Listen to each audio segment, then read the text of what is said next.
So by now, everyone has heard the news about the trade deadline. I would say that there were a lot of moves made today, a lot of pretty questionable moves, a lot of pretty good moves. And to be frank, I think this is one of the best trade deadlines we've seen in a while.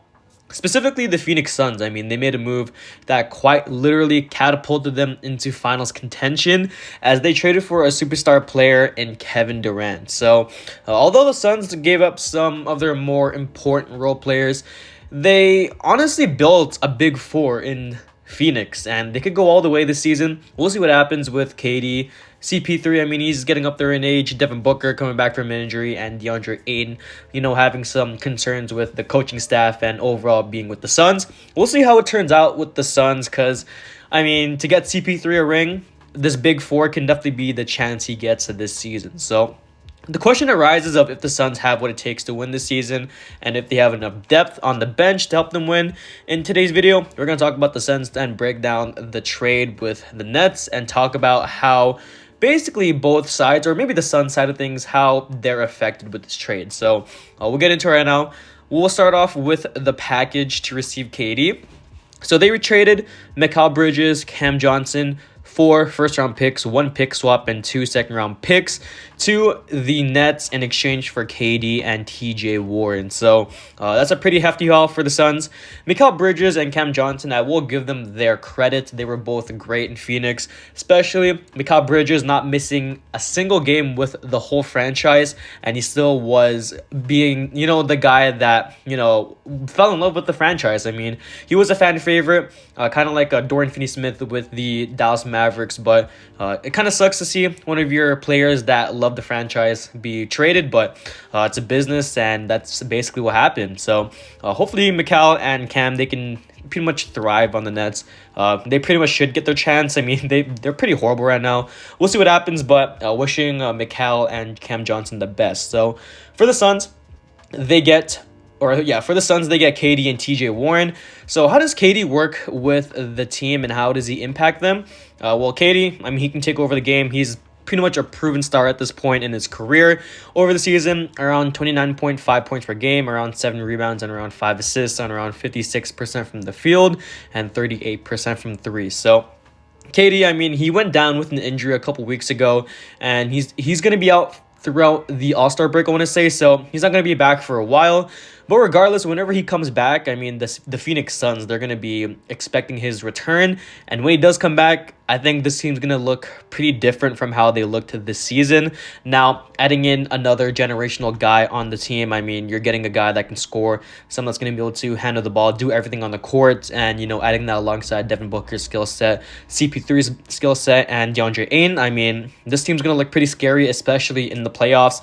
Kind of reminds me of what happened here or in Brooklyn 2 years ago, I think, with James Harden and Kyrie Irving, but on a different level. I think all 4 of these guys are definitely capable of being guys that can handle the ball, especially Ayton in the post. I mean, CP3 running the pick and roll, Devin Booker being a good shooter and being one of the best shooting guards in the league.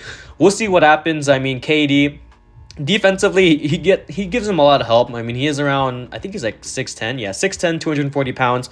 He's going to be a very lengthy defender for this team. And, with missing out on Cam Johnson and Mikal Bridges, he does bring in the defense, but not on Mikal Bridges' level, basically. So we'll see what happens. I think KD is definitely going to be a good fit for this team. Now, who's going to be handling the ball is going to be more of a difficult question to answer. I mean, CP3, I feel like he might get some less touches here. Same thing with Devin Booker because, with KD on the team, you might want to go through him a lot more. And I'd be all for that.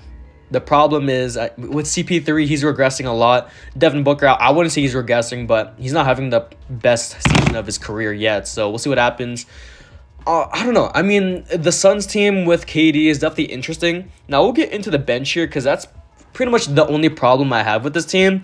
The depth on this team is not great at all. If you look at the roster, they do have some good pieces, supporting pieces. I mean, they traded Dario Saric for Darius Bazley, which frees up minutes for Bismack Biyombo, who I know has been pretty good.